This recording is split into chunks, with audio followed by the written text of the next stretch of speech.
اعوذ باللہ من الشیطان الرجیم بسم اللہ الرحمن الرحیم اقرأ بسم ربک الذی خلق خلق الانسان من علق اقرأ وربک الاکرم الذی علم بالقلم علم الانسان ما لم يعلم صدق اللہ العظیم رب اشرح لی صدری ویسر لی امری واحلل عقدۃ من لسانی یفقہوا قولی۔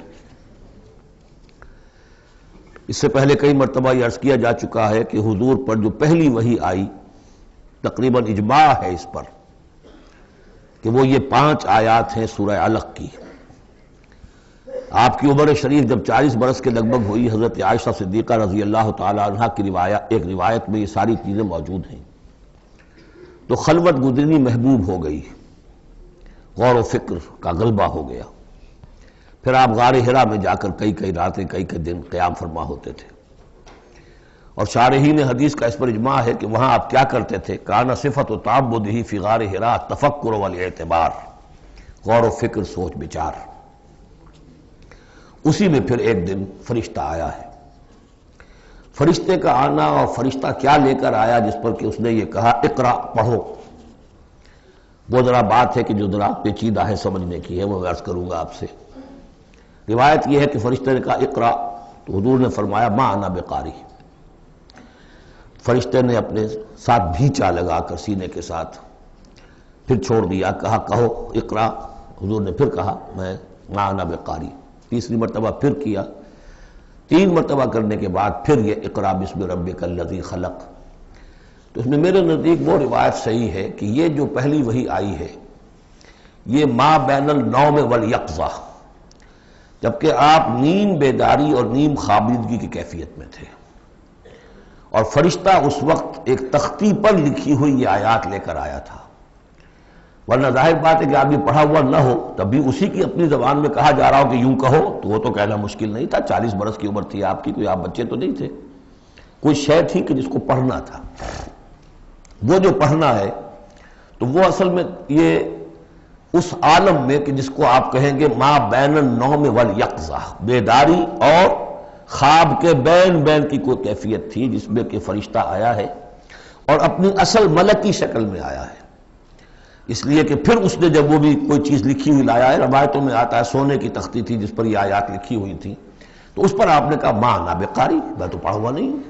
اب بات اس کے ساتھ مطابقت رکھتی ہوئی ہے، لیکن پھر جو سینے کے ساتھ بھینچا ہے 3 مرتبہ، تو اس سے گویا کہ آپ کے اندر وہ استعداد پیدا ہو گئی، پھر آپ نے اس کو پڑھا۔ اور یہ میں یاد دلاتا ہوں کہ میں نے جب کہا تھا کہ جب دوسری وحی فترت کے بعد آئی ہے سورہ مدثر کی، تو حضور نے جب دیکھا تھا کہ اب یہ افق اعلیٰ پر یا افق مبین پر حضرت جبرائیل نظر آئے، کیسے پہچان لیا؟ وہی فرشتہ جو غار حرا میں آیا تھا، تو وہاں بھی وہ اپنی اصل ملکی شکل میں تھے، لیکن وہاں جو رویت حضور کو حاصل ہوئی تھی وہ پوری بیداری کی حالت کی نہیں تھی، ما بین النوم والیقظہ، یعنی کچھ نیم خوابی اور نیم بیداری کی کیفیت تھی، لیکن دیکھ لیا تھا حضرت جبرائیل کو ان کی اصل ملکی شکل میں اس وقت۔ لہذا پھر جب وہ پہاڑ سے اترتے ہوئے یا محمد کی صدا آئی، اور پھر آپ نے 2 مرتبہ تو ادھر ادھر دیکھا، کوئی نظر نہیں آیا، تو آپ کو کچھ خوف سا بھی طاری ہوا۔ پھر اچانک نگاہ اٹھی تو دیکھا کہ وہی فرشتہ کہ وہی کہ جو غار حرا میں آیا تھا، اس طرح ہے کہ آسمان زمین کے مابین افق پر، اور اس طرح سے ہے کہ پورا افق بھر گیا۔ تو یہ ہے اس کا پس منظر۔ اقرا بسم ربک الذی خلق، پڑھو اپنے اس رب کے نام سے جس نے پیدا کیا۔ خلق الانسان من علق، انسان کو پیدا کیا اس نے اس جونک کی طرح کی چیز سے کہ جو رحم مادر میں چمٹ گئی تھی۔ اقرا وربک الاکرم، پڑھو اور تمہارا رب بہت کریم ہے، بہت کریم ہے، بہت مہربان ہے۔ الذی علم بالقلم، جس نے کہ تعلیم دی ہے قلم کے ساتھ۔ عام انسانی تعلیم قلم کے ذریعے سے ہے، حضور کے لیے قلم کے درجے میں فرشتہ ہے، فرشتے کے ذریعے سے حضور کو سکھایا گیا ہے۔ علم الانسان ما لم یعلم، اور انسان کو سکھایا ہے جو کچھ کہ وہ نہیں جانتا تھا۔ اس وحی سے، جیسا کہ میں نے بارہا عرض کیا ہے، اب 25واں 26واں دن ہے آج، کہ اس سے آپ کی نبوت کا ظہور ہو گیا۔ نبی تو پیدائشی طور پر نبی ہوتا ہے، لیکن اس کا ظہور ہوا ہے اس وحی کے ساتھ۔ البتہ اس میں کوئی تبلیغ کا حکم نہیں ہے، وہ تو پھر جب وہ وحی آئی ہے، جب کہ فرشتے کو دیکھا ہے افق اعلیٰ پر، افق مبین پر، اس کے بعد جب گھر گئے ہیں اور پھر آپ کمبل اوڑھ کر لیٹ گئے ہیں، دہشت کی کیفیت طاری تھی. پھر وہ سورہ مدثر کی آیات نازل ہوئیں، یا ایھا المدثر قم فانذر وربک فکبر. وہاں سے پھر آپ کی رسالت کا آغاز ہوا کہ اے لحاف میں لپٹ کر لیٹنے والے، اب کھڑے ہو جاؤ، انذار کرو، خبردار کرو لوگوں کو، اور اپنے رب کی کبریائی کا اعلان کرو اور اس کی کبریائی کے نفاذ کی جد و جہد کرو. یہ ہم پڑھ چکے ہیں کل سورہ مدثر میں. اس کے بعد میں نے عرض کیا تھا سورہ مدثر ہی میں 7 آیتوں میں حضور سے خطاب کے بعد پھر 3 آیتیں تھیں. فَإِذَا نُقِرَ فِي النَّاقُورِ فَذَلِكَ يَوْمَئِذٍ يَوْمٌ عَسِيرٌ عَلَى الْكَافِرِينَ غَيْرُ يَسِيرٌ. یہاں پھر دیکھیے، یہاں اب 3 آیتیں آ رہی ہیں، یہ آخرت کا فلسفہ بیان کر رہی ہیں. کَلَّا إِنَّ الْإِنسَانَ لَيَطْغَىٰ. کوئی نہیں، انسان طغیانی پر، سرکشی پر، زیادتی پر، ظلم پر، تعدی پر آمادہ ہو ہی جاتا ہے. کیوں ہو جاتا ہے؟ وہی حساس اور ذہین آدمی جو بیٹھا غور کر رہا ہے کہ یہ کیا ہو رہا ہے معاشرے میں، کیوں ظلم ہو رہا ہے، کیوں تعدی ہو رہی ہے، کیوں غلط روی لوگوں نے اختیار کی ہے. ہو جاتا ہے انسان. کیوں ہو جاتا ہے؟ الراہ استغنا، وہ اپنے آپ کو دیکھتا ہے کہ اس پر پکڑ کوئی نہیں. انگارہ زبان پر رکھوں گا تو جل جائے گی، جھوٹ بولوں گا کچھ بھی نہیں ہوگا، اگر میں کہیں زہر کھاؤں گا مر جاؤں گا، حرام کا مال کھاؤں گا کچھ نہیں ہوگا. کہ یہ دنیا جو ہے یہ فزیکل لاز پر چل رہی ہے، یہاں مورل لاز جو ہے آپریٹو نہیں ہے. اخلاقی قوانین ہے تو صحیح موجود، انسان کے نفس میں ہے، یہ اچھائی یہ برائی، لیکن دنیا جو چل رہی ہے اس میں ان اخلاقی قوانین کا کوئی دخل نہیں ہے. وہ صرف فزیکل لاز پر چل رہی ہے. آگ جلا دے گی اور جھوٹ سے کچھ بھی نہیں ہوگا، چھالا بھی نہیں ہوگا. اور آپ نے اگر کہیں پر سنکھیا کھا لیا تو مر جائیں گے، اور آپ حرام خوری جتنی جائے کرتے جائیں کچھ نہیں ہوگا. یہ جو ہے کہ moral law is not operative, جبکہ فزیکل لا آپریٹو ہے. اس وجہ سے انسان جو ہے سرکشی پر، تعدی پر آمادہ ہو ہی جاتا ہے. اب اس کا علاج کیا ہے؟ ان الی ربک الرجعی. یہ عقیدہ کہ تمہیں اپنے رب کی طرف لوٹ کر جانا ہے، حساب کتاب ہوگا، جواب دہی ہوگی. یہ یقین اگر دل میں بیٹھ جائے تو سیلف سینسر ہو جائے گا اس کے اپنے اندر. کوئی کام ایسا نہ کروں جس کی جواب دہی نہ کر سکوں. جانا ہے. گویا کہ حل جو ہے اس پورے معاملے کا، کسی معاشرے میں اخلاقی زوال آ چکا ہو تو صرف ایک ہے، اور وہ ہے آخرت کا یقین اگر ہوگا کہ ہر چیز کی جواب دہی ہوگی، حساب کتاب ہوگا. جس نے کوئی ذرے کے ہم بدل نیکی کمائی ہوگی وہ اس کو موجود پائے گا، اور ذرے کے ہم بدل بدی کمائی ہوگی. فَمَنْ يَعْمَلْ مِثْقَالَ ذَرَّةٍ خَيْرًا يَرَهُ وَمَنْ يَعْمَلْ مِثْقَالَ ذَرَّةٍ شَرًّا يَرَهُ. جب تک یہ نہیں ہوگا، واقعہ یہ ہے کہ انسان جو ہے ظلم، تعدی، جہاں کہیں بھی ہاتھ پڑ سکتا ہے کوئی نہ کوئی غلط حرکت کرے گا. اب اس کے بعد تیسرا حصہ وہاں تھا ولید بن مغیرہ سے متعلق، اور یہاں تیسرا حصہ جو ہے وہ متعلق ہے ابو جہل کے. ارایت الذی ینہا، کیا تم نے دیکھا اس شخص کو کہ جو روکتا ہے، عبدا اذا صلی، ہمارے ایک بندے کو جبکہ وہ نماز پڑھتا ہے. یہ کچھ ظلم اور زیادتی ہوئی ہے 2 مختلف مراحل پر. 2 واقعات تو ہمیں ایسے ملتے ہیں کہ حضور کو نماز سے روکا گیا اور آپ کو ایذا پہنچائی گئی اور کوئی غیر معمولی واقعہ نہیں ہوا. ایک مرتبہ حضور صلی اللہ علیہ وسلم سجدے میں تھے تو بیٹھے ہوئے تھے دور پہ کچھ وہ جو ابو جہل اور اس کے ساتھی. انہوں نے کہا کہ کوئی ہے ذرا جو فلاں جگہ پر اونٹ ذبح ہوا، اس کی اوجڑی پڑی ہوئی ہے، وہ اوجڑی لا کے محمد کی گردن پہ رکھ دو جب یہ سجدے میں جائے. تو حضور سجدے میں گئے تو وہ اوجڑی لا کے، اونٹ کی اوجڑی بری ہوئی وہ لا کے رکھ دی. تو آپ سر نہیں اٹھا پا رہے تھے. پھر حضرت فاطمہ کو معلوم ہوا، وہ آئی ہیں دوڑتی ہوئی، پھر انہوں نے وہاں سے اس کو ہٹایا ہے. اور تو اس وقت ایک زیادتی یہ کی گئی، اس وقت کوئی غیر معمولی واقعہ نہیں ہوا، یعنی کہیں اللہ تعالیٰ نے پکڑا نہیں اسے. ایک موقع پر یہ ہے کہ حضور نماز پڑھ رہے تھے تو وہ آیا، اس نے آپ کی گردن کے اندر چادر ڈال کر اس کا ایک پھندا سا بنا کے کھینچا کہ آپ کی آنکھیں ابل پڑی.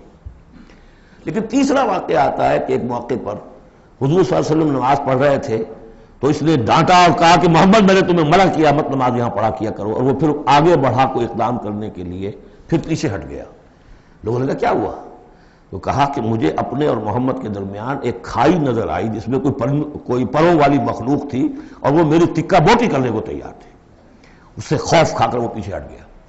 تو مجھے جہاں تک محسوس ہوتا ہے وہ یہ ہے کہ جب تک تو حضور کو ابو طالب کی پروٹیکشن حاصل تھی اس وقت تک کا معاملہ تو پہلے 2 واقعات ہیں.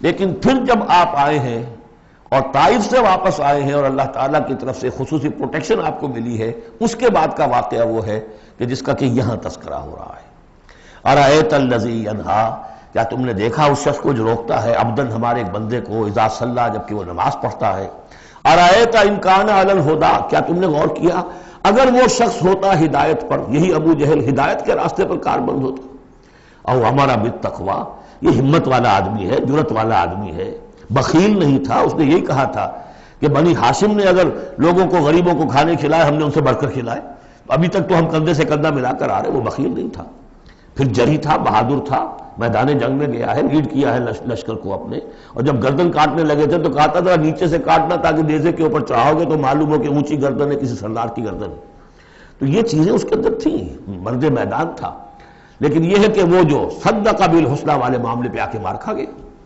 لیکن یہ کہ اگر یہی شخص ایمان لے آیا ہوتا، ہدایت پر ہوتا، تقویٰ کی تعلیم دیتا، تو آپ سمجھیے پھر کیا ہوتا، گویا کہ ایک اور عمر فاروق مل گیا ہوتا اس امت کو۔ بالکل ان کی شخصیتوں کے اندر بڑا پیرلل انداز ہے، حضرت عمر بھی لڑنے بھڑنے والے آدمی، کشتیاں کرنے والے آدمی، ادھر سے جا رہے ہیں اس کو دھکا دے رہے ہیں، اس مزاج کے آدمی تھے، لیکن یہ کہ بہرحال ان میں وہ چیز موجود تھی کہ بخل نہیں اور بزدلی نہیں، ان دو چیزوں کے بعد جو ہے پھر یہ کہ تصدیق بالحسنی کے لیے اللہ تعالیٰ نے ایک راستہ کھول دیا ان کے لیے، تو ان کے وہ عمر فاروق بن گئے، اس لیے کہ دعا کی تھی محمد رسول اللہ نے۔ ارایت ان کذب وتولی، کیا تم نے سوچا کہ اس نے جو جھٹلایا ہے منہ موڑ لیا ہے، الم یعلم بان اللہ یری، کیا یہ جانتا نہیں کہ اللہ دیکھ رہا ہے، کلا لئن لم ینتہ، ہرگز نہیں اگر یہ باز نہ آیا، لنصفا بالناصیہ، ہم گھسیٹیں گے اس کی چوٹی کے بال پکڑ کر، ناصیۃ کاذبۃ خاطئہ، یہ پیشانی کہ جو خطا کار ہے، جھوٹی ہے، فلیدعو نادیہ، تو بلا لے وہ اپنی پارٹی کے لوگوں کو، بلا لے اپنی مجلس کے لوگوں کو، ہم نشینوں کو، سندعو الزبانیہ، ہم بلا لیں گے جہنم کے فرشتوں کو، کلا لا تطعہ واسجد واقترب، اے نبی آپ اس کی بات نہ مانیے، آپ سجدہ کیجئے اور اللہ سے قریب ہو جائیے۔ بسم اللہ الرحمن الرحیم، انا انزلناہ فی لیلۃ القدر، یہ دیکھیے ربط بڑا عمدہ چلا آ رہا ہے، پہلی وحی کے فوراً بعد ہم نے اتارا ہے اس کو لیلۃ القدر میں، اور کوئی عجب نہیں کہ آج لیلۃ القدر ہو، اس لیے کہ سعودی عرب کے حساب سے، امارات کے حساب سے آج 27ویں شب ہے، اور پاکستان کے شمالی علاقوں کے حساب سے بھی آج 27ویں شب ہے۔ یہ جو معاملہ ہے قمری راتوں کا، اسی لیے یہ کہا گیا ہے کہ لازم نہیں ہے کہ وہ طاق راتیں ہی ہوں، آخری عشرے میں تلاش کرو، ہاں زیادہ امکان جو ہے وہ طاق میں ہے، اور وہ ایک 27ویں میں ہے، لیکن وہ 27ویں میرا اپنا گمان یہ ہے کہ وہ 27ویں مکہ اور مدینہ کا 27ویں ہے اس کے حساب سے، واللہ اعلم۔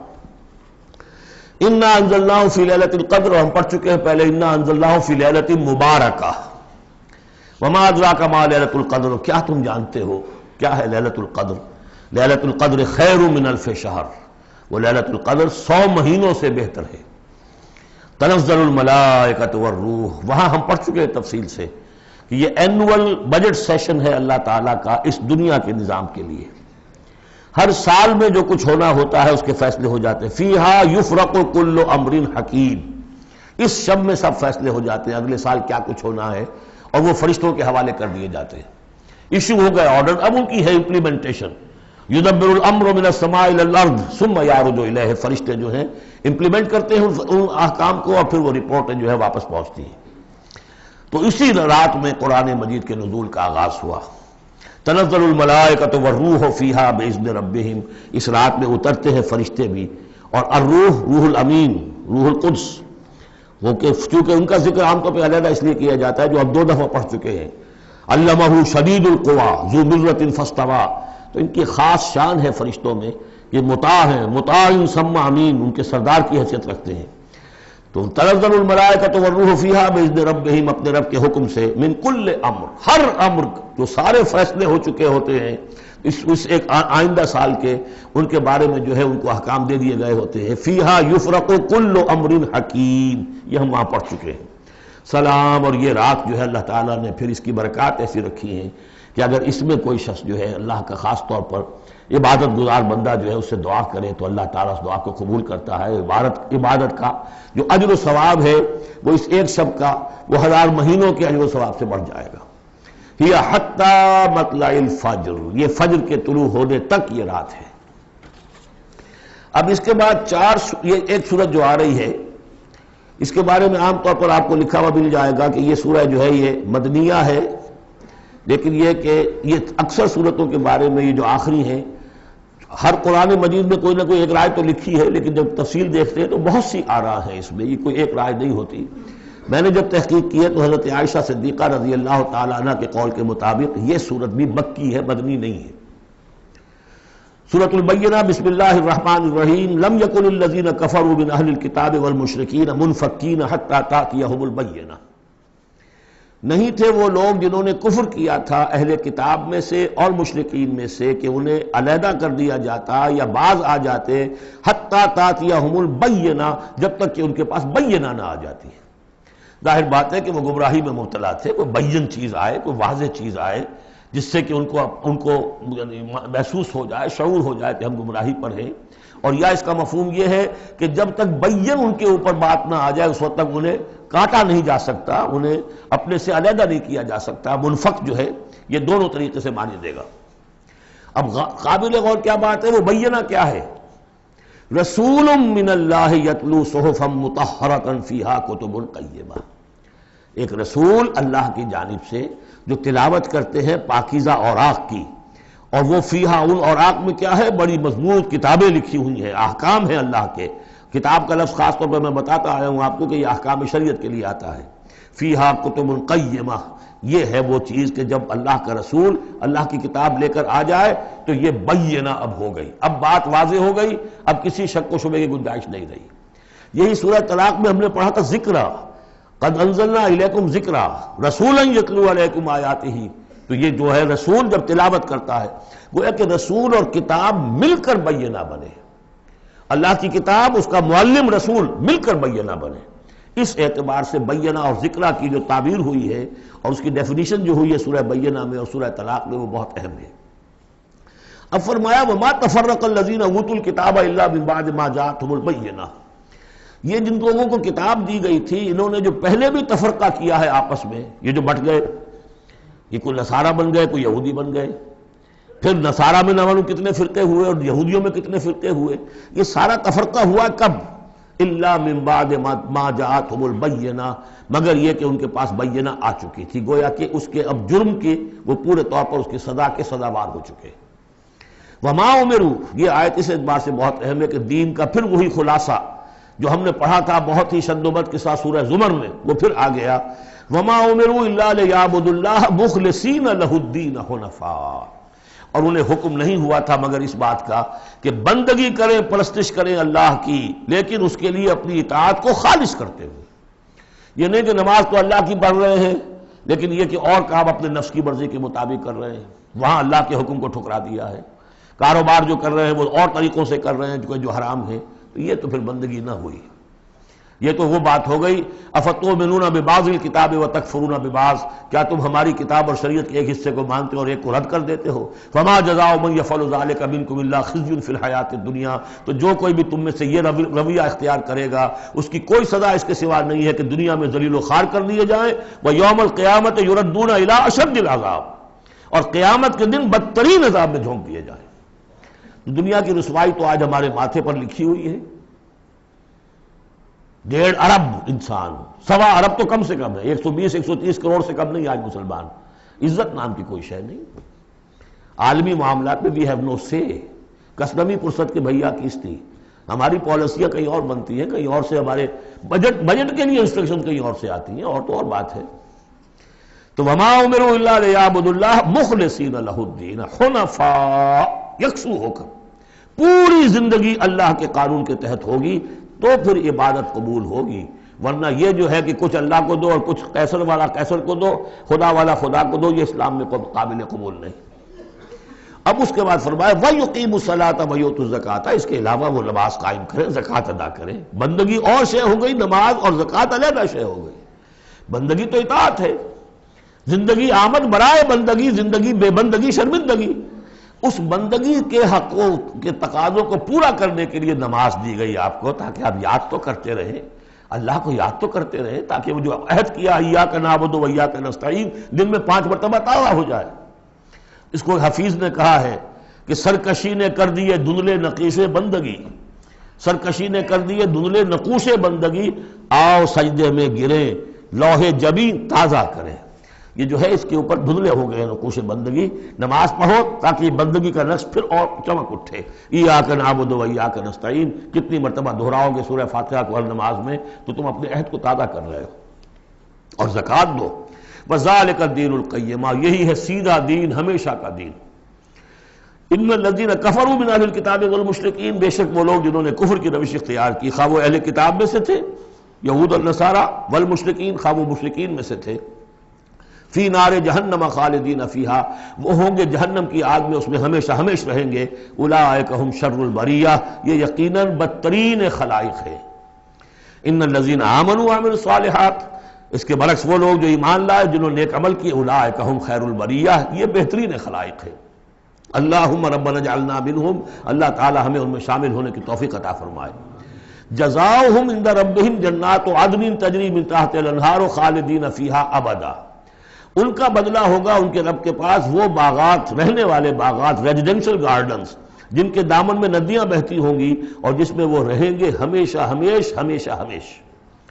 یہ مقام اور ایک سورہ تغابن جو ہم نے پڑھی تھی، اس وقت میں نے وہ بات کا تذکرہ نہیں کیا تھا، دو مقامات قرآن مجید کے ایسے ہیں جہاں جو سائملٹینیس کنٹراسٹ ہے وہ یہ ہے کہ جہنم کے لیے صرف خالدین فیہا آیا ہے اور جنت کے لیے خالدین فیہا ابدا، تو یقیناً کوئی نہ کوئی فرق ہے۔ ویسے جہنم کے لیے بھی قرآن میں دوسرے مقامات پر ابدا بھی آیا ہے اور پھر سارا کچھ، لیکن جہاں کنٹراسٹ آ جائے جو فوری ہو، تو یہ جو سائملٹینیس کنٹراسٹ کے حوالے سے چنانچہ اسی بنیاد پر امت کے دو بڑی عظیم شخصیتوں کی رائے یہ ہے کہ جہنم ابدی نہیں ہے، ایک وقت میں آ کے کھوکھلی ہو جائے گی، ختم ہو جائے گی۔ یا تو وہ جہنمی وہ ہوں گے کہ جن میں خیر کا سرے سے کوئی ایلیمنٹ ہی نہیں، انہیں جلا کر راکھ کر دیا جائے گا، معدوم ہو جائیں گے، جیسے حیوانات معدوم ہو جائیں گے۔ اور اگر کوئی خیر کا ایلیمنٹ ہے تو جیسے بھٹی میں چڑھا کر دھو کر کپڑا نکال لیا جاتا ہے، ایسے ہی وہ ان کی روح جو ہے وہ نکال لی جائے گی اور وہ پھر جنت میں پہنچ جائیں گے۔ لیکن یہ عام اہل سنت کا عقیدہ نہیں ہے، یہ نوٹ کر لیجئے، کہیں آپ میرے خلاف کوئی فتوے نہ آپ کروا دیں، لیکن یہ ہے کہ دو افراد ہیں جو بہت عظیم ہیں۔ ایک تو یہ کہ جو یوں سمجھیے کہ شیخ اکبر کہلاتے ہیں، صوفیہ میں بہت چوٹی کی شخصیت، محی الدین ابن عربی۔ دوسرے وہ شخص کہ جو ہر اعتبار سے محی الدین ابن عربی سے بہت شدید اختلاف کرتے ہیں، بہت شدید اختلاف، امام ابن تیمیہ، اور جو یوں سمجھیے کہ سلفی جو المسلک جو لوگ بھی ہیں دنیا میں، ان کے نزدیک سب سے بڑے امام جو ہیں، سب سے بڑے عالم وہ امام ابن تیمیہ ہے رحمۃ اللہ علیہ، ان کی رائے بھی یہی ہے۔ تو دو عظیم اشخاص کا اس پر متفق ہو جانا، متفق گردید رائے بو علی بارائے من، تو یہ وہ یقیناً جو ہے اس قابل تھا کہ میں آپ کو اس کا تذکرہ ذکر بتا دوں۔ رضی اللہ عنہم، یہ لوگ جو ہیں وہ لوگ کہ ان الذین آمنوا وعملوا الصالحات اولئک هم خیر البریہ جزاؤہم عند ربہم جنات عدن تجری من تحتہا الانہار خالدین فیہا ابدا رضی اللہ عنہم ورضوا عنہ، اللہ تعالیٰ ان سے راضی ہو گیا اور وہ اس سے راضی ہو جائیں گے۔ جب جائیں گے وہاں تو اللہ تعالیٰ وہ کچھ دے گا کہ راضی ہو جائیں گے۔ ذالک لمن خشی ربہ، یہ ان کے لیے ہے جو اپنے رب سے ڈرتے رہے۔ اللہم ربنا اجعلنا منہم، اللہم ربنا اجعلنا منہم۔ سورۃ الزلزال، اس کے بارے میں بھی اختلاف ہے کہ یہ مکی ہے یا مدنی ہے، میرے نزدیک مکی ہے 100%۔ اور اس کے بارے میں ایک روایت یہ آئی ہے کہ حضور نے فرمایا ہے کہ یہ ایک سورت جو ہے 1000 آیات کے ہم وزن ہے اپنی فضیلت کے اعتبار سے۔ بسم اللہ الرحمن الرحیم، اذا زلزلت الارض زلزالہا، جب زمین ہلائی جائے گی جیسے کہ ہلائی جائے گی، یعنی تم اس وقت اندازہ نہیں کر سکتے کیسے ہلائی جائے گی۔ اسی کا نقشہ کھینچا گیا ہے سورہ حج کے شروع میں، یا ایھا الناس اتقوا ربکم ان زلزلۃ الساعۃ شیء عظیم، اس قیامت کا زلزلہ بہت بڑی شے ہوگا۔ یوم ترونھا تذہل کل مرضعۃ عما ارضعت وتضع کل ذات حمل حملها وتری الناس سکارى وما هم بسکارى ولکن عذاب اللہ شدید۔ میں ترجمہ نہیں کر سکتا، صرف یاد کرا رہا ہوں جو حضرات شریک رہے ہیں ترجمے میں۔ تو اذا زلزلت الارض زلزالها واخرجت الارض اثقالها، اور زمین اپنے سارے بوجھ نکال کر پھینک دے گی۔ انسان دفن ہوں گے، چاہے دفن ہو چاہے کہیں سمندر میں غرق ہوئے ہوں، آخر ان کے اجزاء کہاں گئے؟ اسی زمین میں ہے۔ سمندر کی تہ میں بھی تو زمین ہی ہے، کیا ہے؟ اسی زمین میں یہیں سے نکلے تھے ان کے جسم، منہا خلقناکم وفیہا نعیدکم ومنہا نخرجکم تارۃ اخری۔ وہ اپنے بوجھ نکال کے فارغ ہو جائیں گے۔ وقال الانسان ما لها، انسان کہے گا اسے کیا ہوا، یہ کیا حالات ہوئے، کیا صورت بنی ہے۔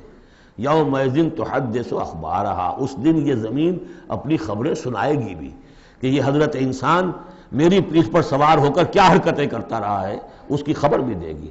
جیسے کہ فرمایا گیا سورہ حامیم سجدہ میں، ہمارے اپنے ہاتھ ہمارے خلاف گواہی دیں گے، ہمارے اپنے پاؤں ہمارے خلاف گواہی دیں گے، ہماری اپنی جلدیں اور کھالیں ہمارے خلاف گواہی دیں گی، اور ہم کہیں گے گھبرا کر کہ لما شہدتم علینا، تم نے ہمارے خلاف کیوں گواہی دی، تم تو ہمارے عضو ہو۔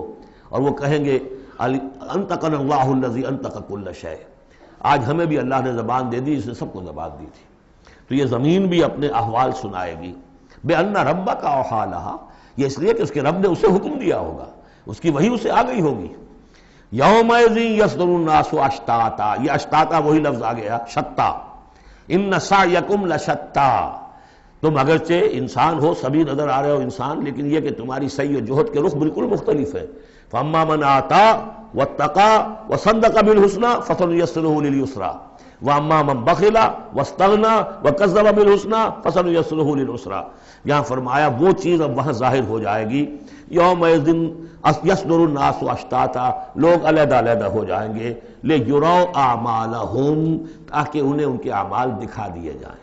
یہ اعمال نامہ ہے، وہ ایک ہی بٹن دبے گا، کسی اس بڑے جائنٹ کمپیوٹر کا جو اللہ نے رکھا ہوا ہے اپنے ہاں، وہ آپ کی پوری فلم اور آپ کا ایک ایک لفظ جو ہے موجود ہے۔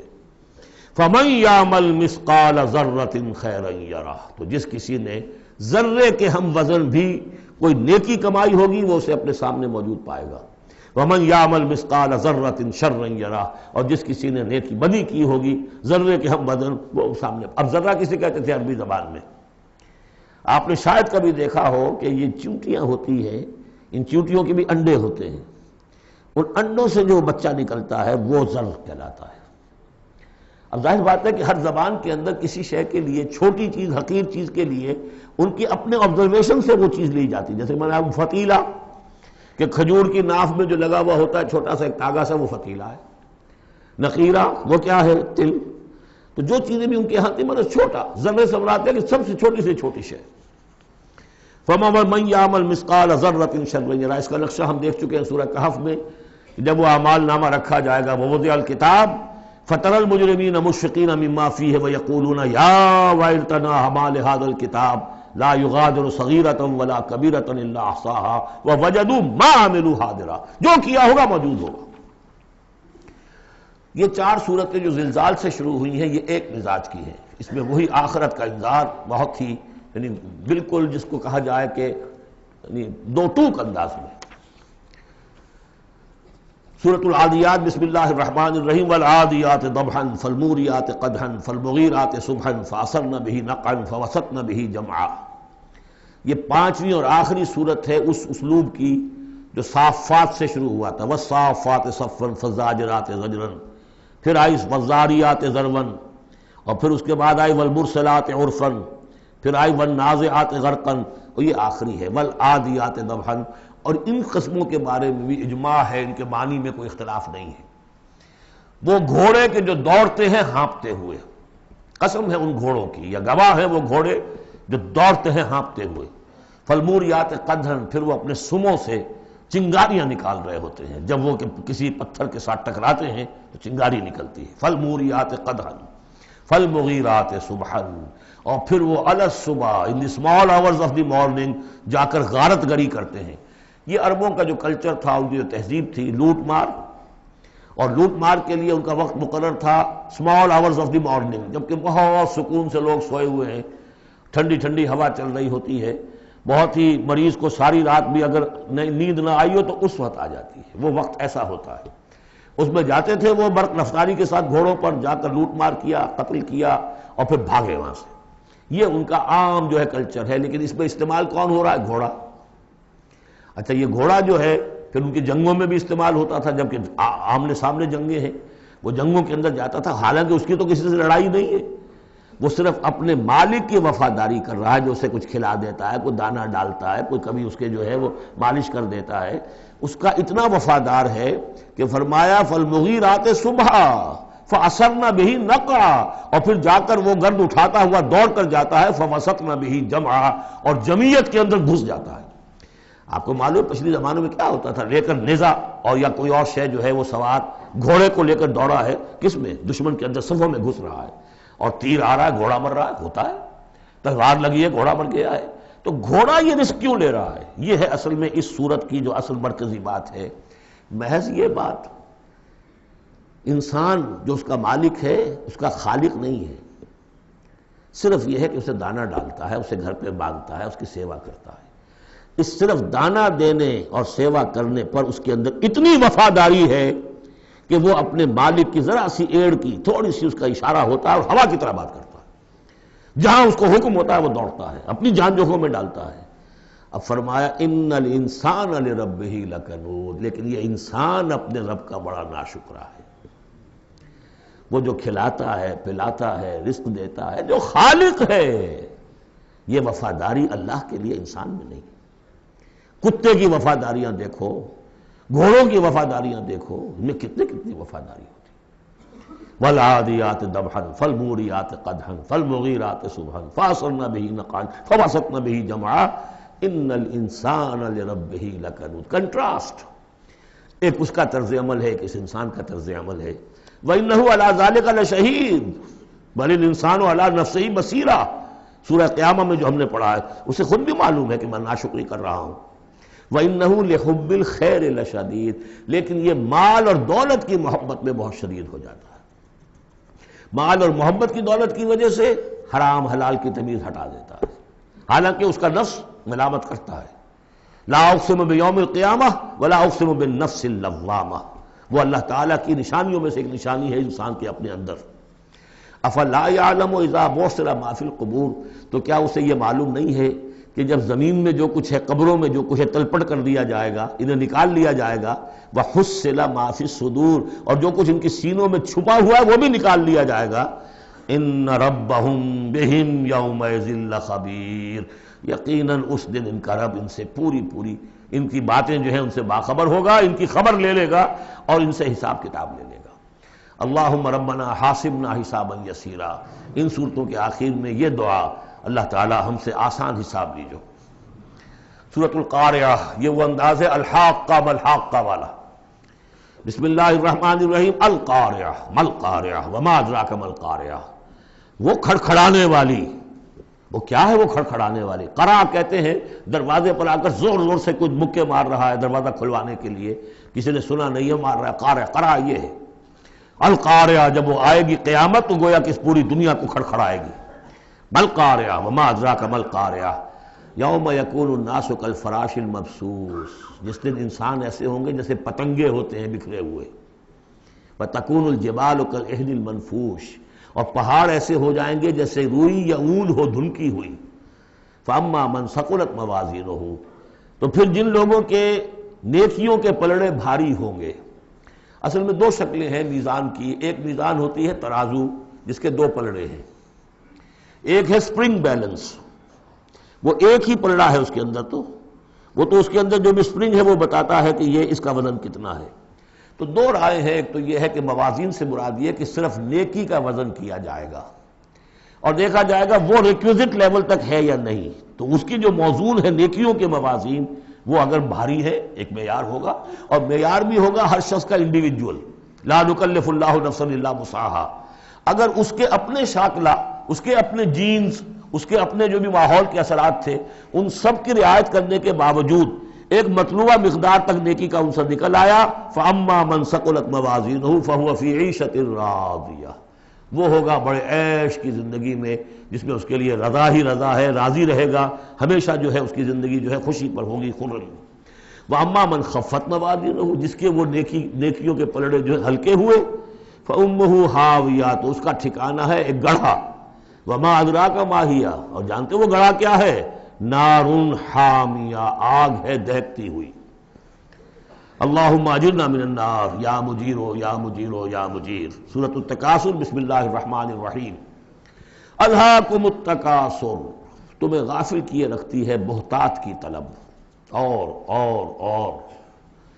چاہے اتنا مال ہے، اتنی دولت ہے کہ 10 نسلوں کے لیے کافی ہو جائے، لیکن یہ کہ انسان کی طبیعت اس سے بڑھتی نہیں، اور چاہے بڑے میاں کی ٹانگیں قبر میں لٹکی نظر آ رہی ہوں دنیا کو، لیکن وہ دولت کی حرص ختم نہیں ہوتی۔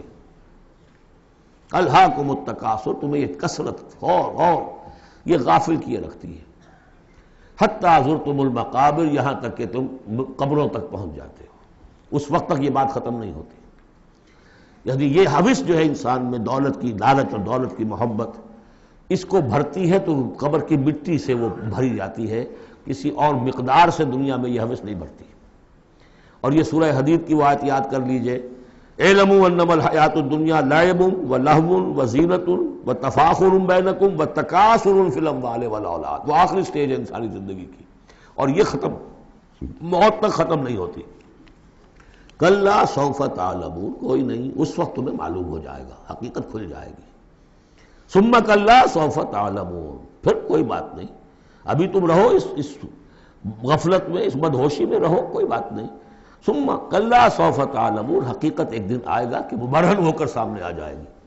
جیسے سورہ جمعہ میں پڑھا تھا ہم نے کہ اے نبی سے کہہ دیجئے کہ اگر تم موت سے بھاگ رہے ہو تو موت خود آ کر تم سے ملاقات کر لے گی، تم چاہے نہ بھی چاہو وہ تو آ جائے گی، تو وہ حقائق تم پر روشن ہو جائیں گے۔ یہ بالکل ایسے ہی ہے جیسے کہ آخری پارے کی پہلی سورت، عما یتساءلون عن النبأ العظیم الذی هم فیہ مختلفون کلا سیعلمون ثم کلا سیعلمون کلا لو تعلمون علم الیقین، کوئی نہیں، کاش کہ تم جان جاتے یقین والا علم، یہ یقینی علم ہے، کاش کہ ہو جاتا۔ اب اس پر جو ہے ہمارے بعض حکماء نے علم الیقین، عین الیقین اور حق الیقین کے 3 درجے قائم کیے۔ علم الیقین، آپ نے کہیں دیکھا دھواں ہے، آپ نے کہا آگ لگی ہے، حالانکہ آپ نے آگ دیکھی نہیں ہے، کسی دلیل سے، استدلال سے آپ نے انفر کیا ہے کہ آگ نکلی، یہ علم الیقین ہے۔ عین الیقین، آپ نے جا کر دیکھ لیا آنکھ سے کہ آگ لگی ہوئی ہے، اب یہ اور یقین پختہ ہو گیا۔ لیکن ایک ہو سکتا ہے پتہ نہیں یہ آگ ہے یا آگ کی شکل ہے، آج کل بہت سے وہ ایسے بنے ہوتے ہیٹرز کہ جو گھر میں جا کے یہ معلوم ہوتا دیکھتے ہوئے انگارے رکھے، ہے کچھ بھی نہیں ہوا، تو اصل میں تو لائٹ کہیں اور، وہ جو حرارت آ رہی ہے وہ تاروں میں سے آ رہی ہے، وہ دہکتے انگارے جو نظر آ رہے ہیں وہ ہرگز ہے ہی نہیں، آگ ہے ہی نہیں، آگ کی شکل ہے۔ لیکن اگر کہیں آپ نے انگلی بھی جا کر دے دی اور وہ جب جلی ہے تو اب حق الیقین حاصل ہو گیا کہ ہاں یہ آگ ہی ہے، اس لیے کہ اس کا تجربہ آپ کو خود حاصل ہو گیا۔ تو یہ ہے کلا لو تعلمون علم الیقین، کاش کہ تمہیں اس دنیا میں رہتے ہوئے علم الیقین ہی حاصل ہو جائے۔ لترون الجحیم، پھر تمہیں اس جہنم کو دیکھنا ہے، ثم لترونها عین الیقین، پھر عین الیقین کے ساتھ اس کو دیکھو گے۔ ثم لتسألن یومئذ عن النعیم، پھر اس دن تم سے سوال کیا جائے گا، پوچھا جائے گا کیا کیا نعمتیں ہم نے تمہیں دی تھی اور تم نے وہاں کیا کیا ہے۔ اب آ گئی وہ صورت جو قرآن مجید کے مختصر ترین صورتوں میں سے ہے لیکن جامع ترین صورتوں میں سے ہے، سورۃ العصر، جس کے بارے میں امام شافعی کے 2 اقوال ہیں۔ ایک یہ کہ لو لم ینزل من القرآن سواہا لکفت الناس، اگر سوائے اس ایک صورت کی کوئی اور چیز نازل نہ ہوتی قرآن میں، یہ لوگوں کی ہدایت کے لیے کافی تھی۔ لو تدبر الناس هذه السورہ لوسعتهم، اگر لوگ اس پر تدبر کریں، غور و فکر کریں۔ ہمارا جو منتخب نصاب مطالعہ قرآن حکیم کا، اس کا نقطہ آغاز یہ صورت ہے، اور اس پر میرا کتابچہ بھی موجود ہے، کتاب بھی موجود ہے۔ والعصر، زمانے کی قسم ہے، زمانہ گواہ ہے، پوری تاریخ انسانی اس پر گواہی دے گی۔ ان الانسان لفی خسر، یقیناً انسان خسارے میں ہے، گھاٹے میں ہے۔ الا الذین آمنوا، سوائے ان کے جو 4 شرطیں پوری کریں، ایک نہیں۔ الا الذین آمنوا وعملوا الصالحات وتواصوا بالحق وتواصوا بالصبر، ایمان لائیں، جو اس کائنات کے مخفی حقائق ہیں ان کو سمجھیں، ان کا شعور حاصل کریں، ان کی تصدیق کریں۔ ایمان باللہ، ایمان بالآخرہ، ایمان بالرسالت، پھر اس کے عملی تقاضوں کو پورا کریں۔ وعملوا الصالحات، پھر یہ کہ اس کے اوپر نہ صرف خود قائم ہوں، اس کی دعوت دیں، اس کو پھیلائیں، وصیت کریں، جو بھی حق ہے، جو بھی صحیح بات ہے، امر بالمعروف ہے، نہی المنکر ہے، تواصوا بالحق۔ اور پھر یہ کہ جب یہ کام آپ کریں گے، آزمائشیں آئیں گی، تکلیفیں آئیں گی، مصیبتیں آئیں گی، ریزنچمنٹس ہوں گی، لوگ ناراض ہوں گے، آپ کیوں ان سے کہہ رہے ہیں کہ یہ کام آپ نہ کریں، یہ غلط کام ہے؟ بچوں سے بھی کہہ کر دیکھیے کہ گلی میں مت کھیلو، تم کرکٹ کھیل رہے ہو کسی گاڑی کا شیشہ توڑو گے تو پھر اپنی عزت بچا کر وہاں سے نکل کر گھر واپس پہنچنا مشکل ہو جائے گا۔ کوئی نہیں چاہتا کہ کوئی بات آپ بتائیں، تو پھر اب آپ کو صبر کی ضرورت ہوگی، آپ اس پر کام کرتے رہیں، جیسے کہ حضرت لقمان نے اپنے بیٹے کو نصیحت کی تھی، یا بنی اقم الصلاۃ وامر بالمعروف وانہی عن المنکر واصبر علی ما اصابک۔ پھر جو بھی تکلیف آئے اسے جھیلو، پھر یہ کہ آدمی جو ہے بزدل نہ ہو، تھر دلا نہ ہو کہ اس قدم سے واپس آ جائے اس خوف سے کہ کہیں مجھے اس میں کوئی تکلیف نہ آ جائے۔ وَلَنَبْلُوَنَّكُمْ بِشَيْءٍ مِّنَ الْخَوْفِ وَالْجُوعِ وَنَقْصٍ مِّنَ الْأَمْوَالِ وَالْأَنفُسِ وَالثَّمَرَاتِ وَبَشِّرِ الصَّابِرِينَ، صبر کرنے والے۔ وَالْعَصْرِ إِنَّ الْإِنسَانَ لَفِي خُسْرٍ إِلَّا الَّذِينَ آمَنُوا وَعَمِلُوا الصَّالِحَاتِ وَتَوَاصَوْا بِالْحَقِّ وَتَوَاصَوْا بِالصَّبْرِ اللہم ربنا اجعلنا منہم اللہم ربنا اجعلنا منہم۔ جو اس راستے پر نہیں چلتے ان کا کردار کی ایک جھلک دکھائی جا رہی ہے۔ یہ سورۃ ہمزہ جو ہے، بسم اللہ الرحمن الرحیم، ویل لکل ہمزۃ لمزہ، انسان کے سامنے کوئی ہائی آئیڈیل نہیں اگر ہوتا، کوئی اعلیٰ نصب العین اور آدرش نہیں ہے، تو وہ پستی کی طرف، پھر اس کی دلچسپی کیا ہوگی؟ کوئی چغلیاں کھاتا پھر رہا ہے، کسی کو تانے دے رہا ہے، کسی کی غیبت کر رہا ہے، کسی کی عزت پر حملہ کر رہا ہے، کسی کا مال ہڑپ کر رہا ہے، پھر اس کی شخصیت کے اندر یہ پستی آ جائے گی۔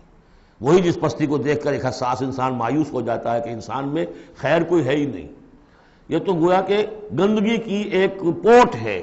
کسی سے پوچھ لیجئے، کوئی کہے گا سیکس، اور سیکس اتنا کہ باپ اگر بیٹی کو محبت بھری نگاہ سے دیکھ رہا ہے تو وہ بھی سیکس ہے، ماں اگر بیٹے کے جسم پر کوئی شفقت سے ہاتھ پھیرے تو اس کو بھی سیکس ہے، یہاں تک پہنچا گیا۔ تو یہ کہ انسان کے اندر کوئی اعلیٰ جذبہ، کوئی اعلیٰ فکر ہے ہی نہیں، کسی کوئی بتائے ہمیں؟ انسان تو میرا حیوان ہے، گندگی کی پوٹ ہے۔ کوئی شخص جو ہے بڑا اونچا واز کہہ رہا ہے اور کوئی زیر لب مسکرا رہا ہوگا کہ یہ واز جو فرما رہے ہیں اپنا روب گاٹھنا چاہ رہے ہیں، یہ کوئی ان کی اور کوئی غرض ہوگی، کوئی شاید کوئی نذرانہ ملنا ہو انہیں جس کے لیے واز فرما رہے ہیں۔ واز تو بڑا عمدہ ہے، لیکن انسان جانتا ہے کہ بڑے گھٹیا انسان کے بالعموم جو موٹیوز ہیں انتہائی گھٹیا ہوتے ہیں، جس سے کہ انسان کی یعنی فطرت سے انسان جو ہے مایوس ہو جاتا ہے کہ شاید انسان میں کوئی خیر ہے ہی نہیں۔ اسی لیے وہ 4 قسمیں کھائیں تھیں، والتین والزیتون وطور سینین وہذا البلد الامین لقد خلقنا الانسان فی احسن تقویم۔ کیا محمد انسان نہیں تھے؟ کیا موسیٰ انسان نہیں تھے؟ کیا عیسیٰ انسان نہیں تھے؟ کیا نوح انسان نہیں تھے؟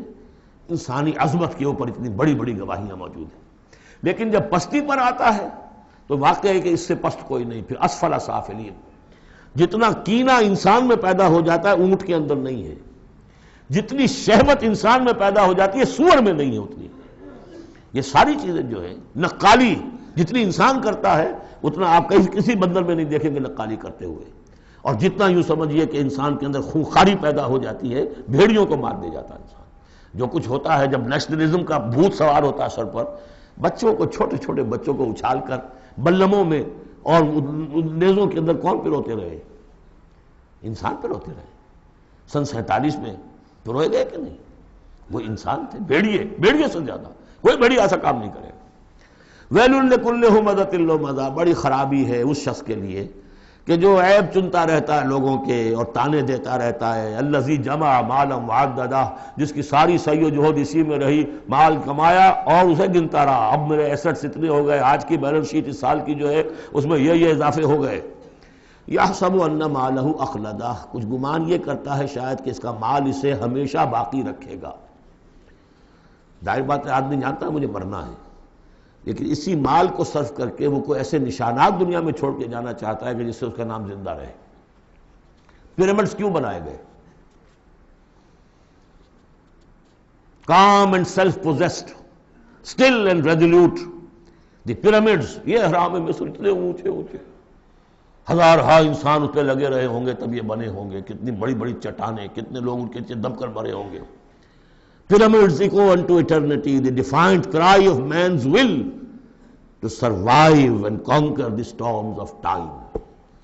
تو مال سے انسان نے اپنے نام کو زندہ رکھنے کی کوشش کی ہے۔ کلا، ہرگز نہیں، لَيُنبَذَنَّ فِي الْحُطَمَةِ، یہ جھونک دیا جائے گا حطمہ میں۔ وَمَا أَدْرَاكَ مَا الْحُطَمَةُ، اور تم جانتے ہو کہ وہ کیا ہے؟ حطمہ کیا ہے؟ نار اللہ الموقدہ، وہ آگ ہے سلگائی ہوئی، التی تطلع علی الافئدہ، جو دلوں کے اوپر بھڑکے گی۔ اب یہ آگ کون سی ہوگی؟ ایک تو ہمارے زمانے میں ایک صاحب تھے، اگرچہ وہ کوئی عالم دین تو نہیں تھے، انگریزوں کی فوج میں رہے تھے تو کچھ انہوں نے چیزیں پڑھی تھی، وہ اس حطمہ کو ایٹم سے تعبیر کرتے ہیں، اور ایٹم کا جو ہوتی ہے، جو آپ کو معلوم ہے کہ پھر اس سے جو پھیلتی ہے اس کی، چاہے وہ براہ راست آگ نہیں ہوتی، وہ اس کا فال آؤٹ جو ہے وہ یقیناً جو ہے کہ جو چیر کے انسان کے وجود کو چلا جاتا ہے اندر۔ یہ چیزیں ہیں، کون کون سی آگیں ہیں؟ آپ سمجھئے ایک آگ تو وہ ہے لکڑی سے ہم نے جلائی ہے، وہ جلاتی ہے تو اس کو جلاتی ہے۔ ایک آگ وہ ہے جو انفرا ریڈ ریز ہے، الٹرا وائلٹ ریز ہے، یا کوئی اور ریز ہے، یہ کھال کو کچھ نہیں کہتی، اندر جا کے جس آپ جسم کے جس حصے کو چاہتے ہیں اسے حرارت پہنچاتی ہے۔ وہ آگ جو ہے نار اللہ الموقدہ التی تطلع علی الافئدہ، دلوں پر جا کر وہ روشن ہوگی۔ انہا علیہم موصدہ، پھر وہ ان پر بند کر دی جائے گی تاکہ ساری حرارت انہی کے اوپر رہے۔ فی عمد ممددہ، بڑے اونچے اونچے لمبے ستونوں میں۔ اب جو 10 صورتیں رہ گئی ہیں ان میں سے اکثر کا تعلق سیرت النبی سے ہے صلی اللہ علیہ وسلم، اور اس میں سب سے پہلے جو ہے عرب کا وہ جو ماحول اس وقت کا تھا جس میں حضور پیدا ہوئے ہیں، آپ کی ولادت باسعادت ہوئی ہے، اور اس کے کچھ واقعات کی طرف، اور ان کا جو معاشی اس وقت کا معاملہ تھا خاص طور پر قریش کا، اس کی طرف اشارہ ہے۔ حضور کی ولادت ہوئی ہے ابو الفیل میں، جس سال کہ آیا تھا ابرہہ یمن سے فوج لے کر، اور وہ بیت اللہ کو گرانا چاہتا تھا۔ اس کا ایک لمبا تاریخی پس منظر ہے، عیسائی تھا وہ، اس نے کلیسا بنایا تھا، وہ چاہتا تھا جیسے لوگ جو ہے آتے ہیں بیت اللہ میں حج کرنے کے لیے ہجوم ہوتا ہے، ایسے ہی یہاں کلیسا میں آئے، وہاں کوئی آیا نہیں، بلکہ کوئی عرب نے جا کر شرارت بھی کی، وہیں جا کر وہ رفع حاجت کرایا اندر۔ اس پر جو غصہ اسے چڑھا، اس نے کہا کہ اب ان کا جو ہے یہ بیت اللہ میں ڈھاؤں گا۔ وہ فوج لے کر آیا ہے جس میں ہاتھی بھی تھے، اسی لیے وہ اصحاب الفیل کہلاتے ہیں۔ لیکن اللہ تعالیٰ نے اپنے اس گھر کی حفاظت فرمائی معجزانہ طریق پر، چھوٹے چھوٹے پرندے بھیجے ہیں جو سمندر کی طرف سے غول کے غول آئے، اور ان کے چونچوں میں اور ان کے پنجوں میں چھوٹے چھوٹے کنکر تھے، لیکن وہ کنکر جب وہ اوپر سے آ رہا ہے تو وہ گولی کا کام کرتا ہے، اس کی جو ویلوسٹی ہے اور مومنٹم جو بنتا ہے اس کا اوپر سے گرنے کی وجہ سے، تو اس نے گولیوں کا کام کیا اور پوری فوج جو ہے تہس نہس ہو گئی۔ الم تر کیف فعل ربک باصحاب الفیل، کیا تم نے دیکھا نہیں کیا حشر کیا تمہارے رب نے ان ہاتھی والوں کا؟ الم یجعل کیدہم فی تضلیل، کیا اس نے ان کی تمام تدبیروں کو اور جو داؤ انہوں نے لگایا تھا بیکار اور غیر مؤثر نہیں کر دیا؟ وارسل علیہم طیرا ابابیل، اور ان پر بھیج دیے جھنڈ کے جھنڈ اڑتے ہوئے جانوروں کے، پرندوں کے، ترمیہم بحجارۃ من سجیل، جو ان کو رمی کرتے تھے۔ یہ رمی کی یادگار در حقیقت اسی کی ہے جو حج میں جا کے کی جاتی، ترمیہم، رمی، وہ ان کو مارتے تھے بحجارۃ من سجیل، کنکریاں، وہی کنکریاں، سنگ گل، یہ معرب ہے فارسی سے، وہ چھوٹی کنکریاں جو ریت کی بنی ہوتی ہیں، کہیں اگر صحرا میں ہلکی سی بارش ہو جائے تو ایک ایک قطرے کے ساتھ تھوڑی سی جس کا ریت مل جائے گی، پھر اس پر دھوپ پڑی اور وہ پک گئے، وہ کنکریاں کہلاتی ہیں سنگ گل، مٹی کا بنا ہوا پتھر، وہ کنکریاں ہیں کہ جو ماری گئی ہیں۔ فجعلہم کعصف مأکول، پھر انہوں نے کر دیا انہیں ایسا جیسے کہ بھس جو کہ کھایا گیا ہو، جانوروں کے آگے آپ نے چارہ ڈالا وہ کھا لیا، پھر جو کچھ پڑا رہ جاتا ہے ادھر ادھر، اس طرح کا کر دیا، ان کا نام و نشان مٹا دیا۔ اور یہ سن ہے جس میں کہ حضور کی پیدائش ہوئی ہے۔ بعض روایات سے معلوم ہوتا ہے کہ 50 دن بعد، اور بعض کا کہنا یہ کہ نہیں عین اسی دن ولادت ہوئی ہے حضور کی صلی اللہ علیہ وسلم۔ تو یہ ایک اہم واقعہ تھا سیرت النبی کے، گویا کہ آپ کے عین ولادت سے گویا کہ جو متصل ہے۔ سورۃ قریش، بسم اللہ الرحمن الرحیم، لإلاف قریش ایلافہم رحلۃ الشتاء والصیف فلیعبدوا رب ھذا البیت الذی اطعمہم من جوع وآمنہم من خوف۔ قریش کو مانوس رکھنے کے لیے اللہ نے ان کے دلوں میں محبت ڈال دی، رحلۃ الشتاء والصیف، سفر کی سردیوں میں بھی اور گرمی میں بھی۔ اس میں اشارہ ہو رہا ہے کہ جو ایسٹ ویسٹ ٹریڈ میں قریش کو مونوپولی حاصل ہو گئی تھی، پہلے یہ ٹریڈ تھی یہ جو قوم سبا کے ہاتھ میں تھی، جبکہ عروج کا دور تھا یمن کا، تو ہوتا یہ تھا کہ ہندوستان سے اور جاوا اور ملایا اور سماٹرا، بورنیو اور چین سے سارا جو سامان تجارت آتا تھا وہ یمن کے ساحل پر، کیونکہ نہر سویس تو تھی نہیں۔ اب ایک طرف وہ ہے فار ایسٹ، ایک طرف ہے یورپ، اور یورپ کو اور فار ایسٹ کو ملانے والے کوئی آبنائے نہیں ہے پانی. اور وہ راستہ جو ہے round the Cape of Good Hope وہ تو 1498 میں واسکو ڈی گاما نے تلاش کیا ہے، گویا کہ حضور کی بعثت کے بعد 800 برس بعد. اس وقت کیا شکل تھی کہ سارا یورپ کا سامان تجارت آیا تھا فلسطین کے ساحل پر، شام کے ساحل پر، اور یہاں سے سارا مال آ کر اترتا تھا یہ یمن کے ساحل پر. تو کچھ عرصے پہلے تک تو کوئی 150-200 برس پہلے تک حضور سے یہ ساری تجارت یمنیوں کے ہاتھ میں تھی.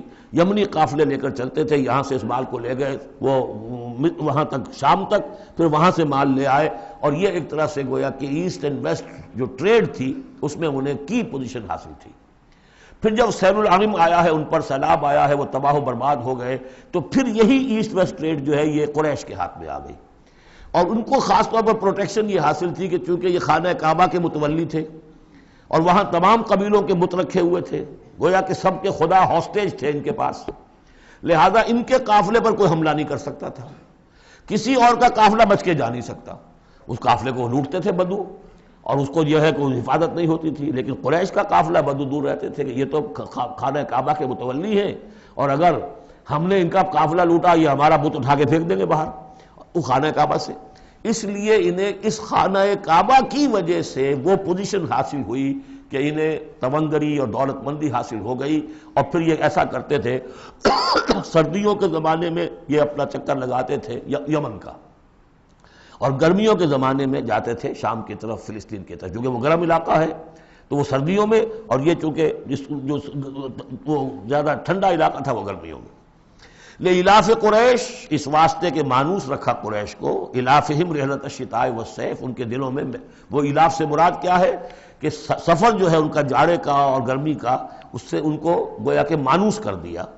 فَلْيَعْبُدُوا رَبَّ هَٰذَا الْبَيْتِ، پس انہیں بندگی کرنی چاہیے، پرستش کرنی چاہیے اس گھر کے مالک کی، اس گھر کے رب کی. انہوں نے یہاں لا کے 360 بت رکھ دیے ہیں. انہیں چاہیے تھا کہ خلوص اور اخلاص کے ساتھ جو اس گھر کا اصل مالک ہے، جس کی توحید کے لیے یہ مرکز بنایا تھا ابراہیم نے، ان کے جد امجد نے، اور کہا تھا کہ ربنا لیقیموا الصلاۃ، تیری نماز قائم کرنے کے لیے میں نے یہ گھر بنایا ہے، تو اس کو انہوں نے جو ہے اس کو بت قدہ بنا دیا. دنیا کے بت قدوں میں پہلا وہ گھر خدا کا، ہم اس کے پاس ماں ہیں، وہ پاس ماں ہمارا. تو کرنا یہ چاہیے تھا الذی اطعمہم من جوع، جس نے کہ انہیں طعام پہنچایا اور بھوک سے نجات دی، انہیں غذا دی، انہیں دولت دی. وآمنہم من خوف، اور ان کو امن دے دیا ہے خوف سے کہ ان کے قافلوں کے اوپر کسی حملے کا خوف اور اندیشہ نہیں ہوتا. عرب میں جو بھی اخلاقی اب معاملہ ہو چکا تھا اس وقت جب کہ حضور کی بعثت ہوئی ہے، اس کا نقشہ اب آ رہا ہے سورۃ الماعون میں. یعنی یہ کہ ایسا نہیں تھا کہ سرے سے ان کے ہاں کوئی ویلیوز رہی نہ ہوں، لیکن یہ کہ تلپٹ ہو جاتی ہیں ویلیوز، اور یہ کہ کچھ چیزیں ہوتی ہیں کہ جن کی حقیقت نہیں رہتی، صرف ان کی رسم رہ جاتی ہے. جیسے آج ہمارا حال ہے، رہ گئی رسم اذاں روح بلالی نہ رہی، فلسفہ رہ گیا تلقین غزالی نہ رہی. تو ان کے ہاں بھی یہ آ چکا تھا کہ اب وہ چونکہ جزا و سزا کے تصور سے محروم ہو چکے تھے، لہذا ارأیت الذی یکذب بالدین، کیا تم نے دیکھا اس شخص کو جو جزا و سزا کا انکاری ہے؟ کوئی جزا سزا نہیں، کوئی باعث بعد الموت نہیں. ان ہی الا حیاتنا الدنیا نموت و نحیا وما یہلکنا الا الدار، اس دنیا کی زندگی کے سوا کوئی زندگی نہیں، ہم خود مرتے ہیں خود جیتے ہیں، اور ہلاک کرنے والی شے گردش افلاک کے سوا اور کوئی نہیں، ہم کوئی خدا کو نہیں مانتے. ایسے لوگ بھی تھے ان میں. ظاہر بات ہے کہ اس شخص کا کردار کیسا ہو جائے گا جو جزا و سزا کا منکر ہے. وہ تو یہی ہوگا بابر بیش کوش کہ عالم دوبارہ نہیں است. جب کوئی اور زندگی دوبارہ ہے ہی نہیں، یہی زندگی ہے، کھاؤ پیو عیش کرو، جہاں ہاتھ پڑ سکتا ہو ڈالو، جو چیز حاصل کر سکتے ہو کر لو. کیوں جھجک رہے ہو کہ یہ برا ہے اور یہ اچھا ہے اور یہ جائز ہے اور یہ ناجائز ہے؟ پھر تو طریقہ یہی ہوگا. تو وہ کردار کیا بنتا ہے اگر جزا و سزا کا انکاری ہوگا انسان، تو کردار کیا بنے گا؟ فَذَلِكَ الَّذِي يَدُعُّ الْيَتِيمَ، وہی ہے کہ جو یتیم کو دھکے دیتا ہے. کیوں کھلائے یتیم کو؟ کون سا فائدہ ہے اسے سے؟ وَلَا يَحُضُّ عَلَىٰ طَعَامِ الْمِسْكِينِ، اور کسی مسکین کو کھانا کھلانا خود تو درکنار، کسی اور کو بھی اس کے لیے کوئی تلقین کرنے کو تیار نہیں. اس لیے کہ اندیشہ یہ ہے کہ میں اسے تلقین کروں گا تو پلٹ کر مجھ سے نہ کہے کہ تم کیوں نہیں کھلاتے. فَوَيْلٌ لِّلْمُصَلِّينَ، ان کے ہاں نماز تو ہے، نماز کا حلیہ انہوں نے بگاڑ دیا ہے. وہ سورہ انفال میں ہم پڑھ چکے ہیں، سیٹیاں بجاتے تھے، تالیاں بجاتے تھے، لیکن وہ نماز سمجھتے تھے اسے. وہ طواف کرتے تھے خانہ کعبہ کا، اور اس میں سب سے اونچا طواف سمجھتے تھے اس کو کہ مادر ذات برہنہ ہو کر طواف کیا جائے. یہ سارے تکلفات ختم کر کے، اور بالکل جیسے دنیا میں آئے تھے، اللہ نے جب ہمیں بھیجا تھا تو اللہ کے گھر میں آئیں تو اسی طریقے سے آئیں جیسا کہ اللہ نے دنیا میں ہمیں بھیجا۔ اب ان کے یہ تصورات تھے۔ فویل للمصلین الذین هم عن صلاتهم ساہون، تو تباہی ہے، ہلاکت ہے، بربادی ہے ان نماز پڑھنے والوں کے لیے جو اپنی نمازوں سے غافل ہیں۔ اس کی روح ختم ہو چکی ہے، شکلیں بھی بدل دی گئی ہیں۔ ہمارے ہاں اللہ کا شکر ہے اس امت میں شکل نہیں بدلی ہے۔ صلو کما رأیتمونی اصلی، اللہ کا فضل ہے، اس طرح کی بدعات وہاں ہمارے ہاں نہیں ہے۔ لیکن یہ ہے کہ روح جو ہے، روح نماز، حضور قلب، آدمی نماز پڑھ رہا ہو تو احساس ہو کہ میں کس کے سامنے کھڑا ہوں، اور پھر جو کہہ رہا ہو اس کو سمجھ رہا ہو، اور خلوص و اخلاص سے کہہ رہا ہو ایاک نعبد و ایاک نستعین، پھر اس پر عمل کرتا ہو، وہ کہاں کتنے ہیں۔ ایک رسم ہے، رہ گئی رسم اذاں روح بلالی نہ رہی، فلسفہ رہ گیا تلقین غزالی نہ رہی۔ نماز و روزہ و قربانی و حج یہ سب باقی ہیں، تو باقی نہیں۔ الذین هم عن صلاتهم ساہون الذین هم یراؤون، اور اگر کوئی نیکی کا کام کرتے ہیں تو دکھاوے کے لیے، تاکہ اس سے کچھ شہرت ملے، بڑا بہت سخی آدمی ہے۔ وَيَمْنَعُونَ الْمَاعُونَ، لیکن ان کی شخصیت کے اندر پستی کا عالم یہاں تک آ گیا ہے کہ عام استعمال کی چیزیں بھی مانگے تانگے نہیں دیتے۔ عرب میں بھی رواج تھا بھئی کہیں سے کسی کے چولہے میں سے کوئی انگاری لے آؤ تاکہ ہم آگ روشن کر لیں، نمک ہے کسی سے مطلوب ہے تو اس کا کوئی جھجک نہیں ہوتی تھی، نمک دے دیا جاتا تھا۔ لیکن وہ لوگ ان چیزوں میں بھی آ کر شقی ہو جاتا ہے۔ سورۃ الکوثر، اس پس منظر میں محمد الرسول اللہ کا ظہور ہو رہا ہے۔ یہ تین صورتیں جو ہیں اس نے پس منظر رکھا، ایک نے تاریخی، ایک نے ان کا معاشی اور اقتصادی، ایک نے ان کی اخلاقی اور مذہبی حیثیت۔ سورۃ الفیل وہ تاریخی واقعہ جو ہے، ظاہر بات ہے بہت بڑا واقعہ، اس کا بڑا چرچا ہوا ہوگا حضور کی بعثت کے ساتھ متعلق۔ لیکن دوسری طرف بیت اللہ اور اس کی وجہ سے قریش کو، اس کے متولی ہونے کی وجہ سے جو امن حاصل تھا اور جو انہیں اللہ کی طرف سے روزی پہنچ رہی تھی۔ تیسرے ان کی اخلاقی پستی جس حد کو پہنچ گئی تھی، اس میں جب ظہور ہو رہا ہے محمد الرسول اللہ کی نبوت کا، یہ سورۃ الکوثر، بسم اللہ الرحمن الرحیم، انا اعطیناک الکوثر فصل لربک وانحر ان شانئک ھو الابتر۔ اے نبی ہم نے آپ کو خیر کثیر عطا کیا۔ اس خیر کثیر میں یوں تو یہ کہ حوض کوثر وہ بھی اسی میں شامل ہے، لیکن یہ کہ اس پر آپ کو 25-30 قول مل جائیں گے۔ قرآن سب سے بڑا خیر کثیر ہے، بہت بڑا خیر کثیر۔ حکمت، وَمَن یُؤْتَ الْحِکْمَةَ فَقَدْ أُوتِیَ خَیْرًا کَثِیرًا، جس کو حکمت اور دانائی دے دی گئی اس کو تو خیر کثیر دے دیا گیا۔ تو ہم نے آپ کو وہ سب کچھ عطا کر دیا ہے، اور محتاط کے ساتھ عطا کر دیا ہے، جو انسان کی انسانیت کے لیے، اس کے لیے یوں سمجھیے کہ ترہ امتیاز بن سکتا ہے۔ فصل لربک وانحر، بس اپنے رب کے لیے نماز پڑھا کیجئے اور نحر کیجئے، اونٹ قربان کیا کیجئے۔ یہ گویا کہ عید الاضحیٰ کا نقشہ آ گیا۔ فصل لربک، پہلے ہم نماز پڑھتے ہیں دوگانا عید الاضحیٰ، اور پھر جا کر ہم قربانی کرتے ہیں وانحر ان شانئک ھو الابتر، یقیناً آپ کا دشمن ہی ہے کہ جو دم کٹا ہو جائے گا۔ اس کا پس منظر یہ ہے کہ جب حضور کے ایک صاحبزادے بچپنی میں فوت ہو گئے تو کچھ جو کفار تھے مکے کے، انہوں نے بڑی خوشیاں منائیں کہ ایک ہی بیٹا تھا، باقی تو ان کی بیٹیاں ہیں۔ آپ کو معلوم ہے کہ 4 بیٹیاں تھیں حضور کی صلی اللہ علیہ وسلم، لیکن یہ کہ بیٹا جو تھا وہ ایک ہی تھا، وہ اللہ نے اٹھا لیا، تو بڑے خوشیاں منائی گئیں کہ یہ تو اب دم کٹا جیسے ہوتا ہے جس کا کوئی پیچھے نام نہ رہ جائے۔ بیٹیوں سے تو نام چلتا نہیں، نام تو چلتا بیٹوں سے، تو اب ان کا تو کوئی تذکرہ ہی نہیں رہے گا، کوئی بات نہیں، جب تک یہ ہیں آگے کوئی نام لینے والا نہیں۔ تو فرمایا کہ نہیں، ان کو تو کروڑوں بیٹے اللہ عطا کرے گا، کروڑوں اربوں بیٹے عطا کرے گا۔ ہاں اے نبی، آپ کا دشمن ضرور ہے کہ جس کا نام لیوا کوئی نہیں رہے گا۔ یہ جو ہے سورۃ الکافرون، یہ گویا کہ ایک اعلان ہوتا ہے آخری کسی نبی کی طرف سے کہ جب کہ وہ اپنی دعوت پیش کر چکا ہو، اتمام حجت کر چکا ہو، ہر طرح سے بات واضح ہو چکی ہو، اور قوم اس کی نہ مان رہی ہو، تو پھر وہ اعلان برات کرتا ہے، اب میرا تم سے کوئی تعلق نہیں۔ قُلْ يَا أَيُّهَا الْكَافِرُونَ لَا أَعْبُدُ مَا تَعْبُدُونَ، کہہ دیجئے اے نبی، اے کافروں۔ یہ انداز کبھی بھی داعیانہ نہیں ہوتا، داعی کا انداز ہوتا ہے یا ایھا الناس، اے لوگوں۔